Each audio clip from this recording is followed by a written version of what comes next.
မင်္ဂလာပါခင်ဗျာကျွန်တော်ကဒီသင်ခန်းစာလေးမှာဆိုရင်တော့ Adobe Photoshop software ကိုအသုံးပြုပြီးတော့စကန်ဖတ်တဲ့နည်းလမ်းလေးတွေကိုကျွန်တော်ဒီသင်ခန်းစာလေးမှာသင်ကြားပေးသွားမှာဖြစ်ပါတယ်ကိုရှိမှာကျွန်တော်တို့စကန်ဖတ်လို့ရတဲ့ printer တွေရှိတယ်စကန်နာတွေရှိတယ်ဆိုရင်ကိုယ့်ရဲ့ကွန်ပျူတာထဲမှာသက်ဆိုင်ရာစကန်နာ software တွေကိုသုံးပြီးတော့စကန်ဖတ်တာမျိုးမဟုတ်ဘဲနဲ့ကိုယ့်ရဲ့ကွန်ပျူတာထဲမှာ Photoshop software လေးရှိတယ်အဲ့ဒီ Photoshop software ကိုသုံးပြီးတော့မှအလွယ်တကူစကန်ဖတ်လို့ရတဲ့နည်းလမ်းလေးကိုကျွန်တော်ဒီသင်ခန်းစာလေးမှာသင်ကြားပေးသွားမှာဖြစ်ပါတယ်ဒါလေးတွေကိုလက်တွေ့ပြပေးဖို့ရအတွက် Photoshop software လေးတစ်ချက်လောက်ဖွင့်လိုက်ပါမယ်အခုလက်ရှိကျွန်တော်ပြပေးတဲ့ Adobe Photoshop version ကတော့ Adobe Photoshop CC 2020 version နဲ့အခုလက်ရှိကျွန်တော်ပြပေးတာဖြစ်ပါတယ်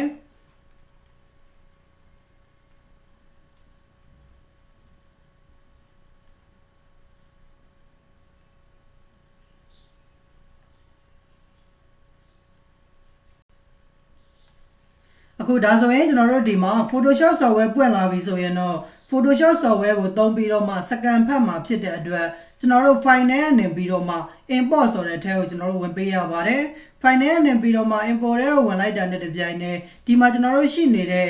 WIA support ဆိုတဲ့ဒီရဲ့ထဲကိုကျွန်တော်တို့ဝင်ပြီးတော့မှစကန်ဖတ်ပေးရမှာဖြစ်ပါတယ်အခုဒီတော့ကျွန်တော်ကဒီရဲ့သင်ခန်းစာလေးကိုပြပေးဖို့ရအတွက်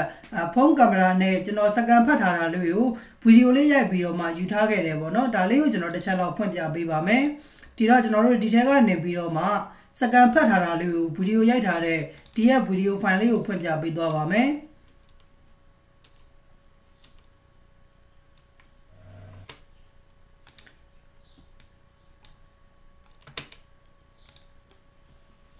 အခုဒီမှာကျွန်တော်တို့ကဒီ printer နဲ့အရင်ဆုံးကျွန်တော်တို့ကိုယ့်ရဲ့ကွန်ပျူတာနဲ့ကိုအရင်ဆုံးချိတ်ဆက်ပေးရမှာဖြစ်ပါတယ်ဒီတော့ကျွန်တော်တို့ printer မှာ power cloud ကိုဖွင့်ပေးထားပါမယ်ပြီးရင်တော့ကျွန်တော်တို့ power ကြိုးတွေ data ကြိုးတွေကျွန်တော်တို့ကိုယ့်ရဲ့ကွန်ပျူတာနဲ့ချိတ်ဆက်ပေးထားပါမယ်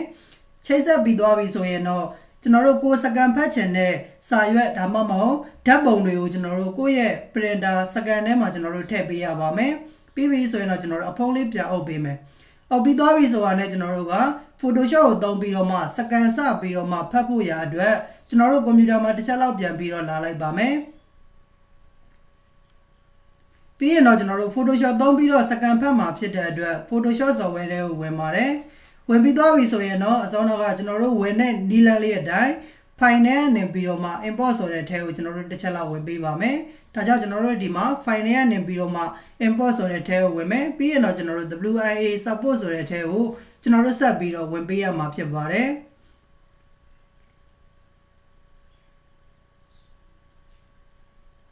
ကိုဒီမှာเนาะကျွန်တော်ဗီဒီယိုရိုက်ထားတာနည်းနည်းလေးဝါနေမယ်ထင်တယ်ပြီးရင်တော့ကျွန်တော်တို့ဒီရဲ့ WIA support ဆိုတဲ့ထဲကိုဝင်လိုက်တာနဲ့အခုလိုမျိုးဘောက်လေးကျွန်တော်တို့ကြာလာပါတယ်ကြာလာလို့ဆိုရင်တော့ဒီရဲ့နေရာလေးမှာကျွန်တော်တို့ကတခါတည်း Photoshop software ထဲမှာ edit ပြုလုပ်ဖို့ရအတွက်ဒီရဲ့ပုံလေးစကန်ဖတ်ပြီးတဲ့အချိန်မှာ Photoshop software ထဲမှာပွင့်လာပါဆိုပြီးတော့ကျွန်တော်တို့ပြောချင်တာဖြစ်တဲ့အတွက်ဒီရဲ့ option ဆိုတဲ့နေရာလေးမှာ open ဆိုတဲ့ဒီနေရာလေးမှာကျွန်တော်တို့အမှန်ချင်းလေးထည့်ပေးရပါမယ်ဒါလေးပြီးသွားပြီဆိုရင်တော့စတက်ကိုနှိပ်လိုက်ပါမယ်စတက်နှိပ်လိုက်တာနဲ့တပြိုင်နက်ကိုယ့်ရဲ့ printer scanner driver နာမည်လေးထွက်လာပါလိမ့်မယ် okay ဆက်နှိပ်မယ်ပြီးသွားပြီဆိုရင်တော့ကျွန်တော်တို့ဒီရဲ့နေရာလေးမှာကိုကစကန်ဖတ်တဲ့အချိန်မှာ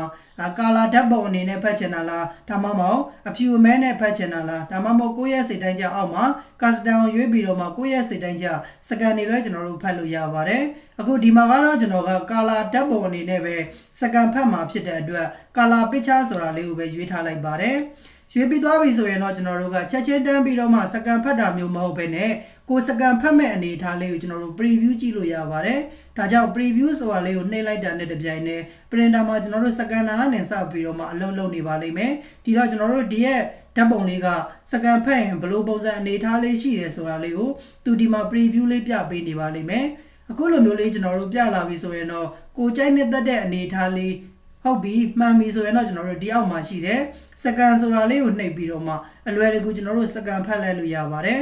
စကန်နှိပ်လိုက်တာနဲ့တပြိုင်နက်အခုလိုမျိုးလေးအစိမ့်တန်းလေးပြေးသွားပါလိမ့်မယ်ကျွန်တော်တို့ခဏလေးစောင့်ပေးရပါမယ်ဒါလေးပြီးသွားတာနဲ့တပြိုင်နက်ကိုယ့်ရဲ့ Photoshop software ထဲမှာစကန်ဖတ်ပြီးသွားတဲ့ဓာတ်ပုံလေးကတခါတည်း edit ပြုလုပ်ဖို့ရအတွက်ပုံလေးဖွင့်ပြီးသားလေးကျွန်တော်တို့ရလာပါလိမ့်မယ်ခဏလေးကျွန်တော်တို့စောင့်ပေးရပါမယ် ဒါဆိုရင်တော့ဒီမှာကျွန်တော်တို့စကန်ဖတ်လိုက်တဲ့ဓာတ်ပုံလေးက Photoshop software ထဲမှာ edit လုပ်ဖို့ရာအတွက်အလွယ်တကူကျွန်တော်တို့ဒီမှာရောက်ရှိလာတာကိုကျွန်တော်တို့တွေ့ရပါလိမ့်မယ်ဒီတော့ဒီပုံလေးကိုကျွန်တော်တို့ Photoshop software ထဲမှာကိုပြုပြင်ခြင်းနဲ့ site တွေကျွန်တော်တို့ပြန်ပြီးတော့မှချိန်လို့ရတယ် color တွေကျွန်တော်တို့ပြန်ပြီးတော့မှအလွယ်တကူပြောင်းလဲလို့ရတယ်ပေါ့နော်ဒီလိုမျိုးလေးတွေကျွန်တော်တို့ပြောင်းလဲပြီးသွားပြီဆိုတာနဲ့တပြိုင်နက်ဒီပုံကိုကျွန်တော်တို့ကိုယ့်ရဲ့ကွန်ပျူတာထဲမှာသိမ်းပေးရပါတော့မယ်ဒါကြောင့်ဒီရဲ့ပုံလေးသိမ်းဖို့ရာအတွက်ဆိုရင်တော့ကျွန်တော်တို့ file ထဲကနေပြီးတော့မှ save ဆိုတာလေးနှိပ်ပြီးတော့ကိုယ့်ရဲ့ကွန်ပျူတာထဲမှာဘယ်နေရာမှာသိမ်းမှလဲရွေးချယ်ပြီးတော့မှသိမ်းလိုက်တယ်ဆိုရင်တော့ဓာတ်ပုံလေးကကျွန်တော်တို့စကန်ဖတ်ပြီးသားပုံလေးကို edit လုပ်ပြီးသားလဲကျွန်တော်တို့ဖြစ်သွားမှာဖြစ်ပါတယ်ဒါကတော့ကျွန်တော်တို့ Photoshop software ကိုသုံးပြီးတော့မှစကန်ဖတ်တဲ့နည်းလမ်းလေးဖြစ်ပါတယ်အားလုံးနားလည်လောက်မယ်လို့ထင်တယ်ဒီရဲ့သင်ခန်းစာလေးကလက်တွေ့လုပ်ငန်းခွင်မှာလည်းအရန်အသုံးဝင်မဲ့သင်ခန်းစာလေးတစ်ခုဖြစ်တဲ့အတွက်ကိုယ်တိုင်ကိုရှိမှာစကန်ဖတ်လို့ရတဲ့ printer တွေရှိတယ်ကိုယ့်ရဲ့ကွန်ပျူတာထဲမှာ Photoshop software လေးလည်းထည့်ထားတာရှိတယ်ဆိုရင်တော့အခုလိုမျိုးလေးလိုက်ပြီးတော့မှစကန်ဖတ်ကြည့်လို့ရပါတယ်အကယ်၍ကိုယ်တိုင်စကန်လိုက်ပြီးတော့မှဖတ်တဲ့အခါလေ့ကျင့်တဲ့အခါမှာမရတဲ့နေရာလေးတွေရှိတယ်ကျွန်တော်သင်ပေးတာနားမလည်လိုက်တဲ့နေရာလေးတွေမရှင်းတဲ့နေရာလေးတွေရှိတယ်ဆိုရင်လည်းကျွန်တော်ပြန်ပြီးတော့မှမေးမြန်းပေးလို့ရပါတယ်အကယ်၍ကိုယ်တိုင်လေ့ကျင့်ပြီးသွားပြီကိုလည်းကိုရှိမှရှိနေတဲ့ printer နဲ့ Photoshop software ကိုချိတ်ဆက်ပြီးတော့မှစကန်ဖတ်လို့ရနေပါပြီဆိုရင်တော့ဒီသင်ခန်းစာရဲ့ comment လေးပါ DONE done ဆိုပြီးတော့ရေးခဲ့ပေးပါအောင်ခင်ဗျာဒါမှကျွန်တော်သင်ပေးတဲ့သင်ခန်းစာတွေကိုဗီဒီယိုတွေကတော့အမှန်တကယ်လိုက်ပြီးတော့လေ့လာနေပါတယ်လေ့ကျင့်နေပါတယ်ဆိုတာလေးတွေကိုကျွန်တော်ကိုယ်တိုင်လည်းသိရအောင်လို့ပါအခုဒါဆိုရင်တော့ကျွန်တော်ဒီသင်ခန်းစာလေးကိုဒီမှာပဲရှင်းနာလိုက်ပါမယ်အားလုံးအဆင်ပြေကြပါစေခင်ဗျာ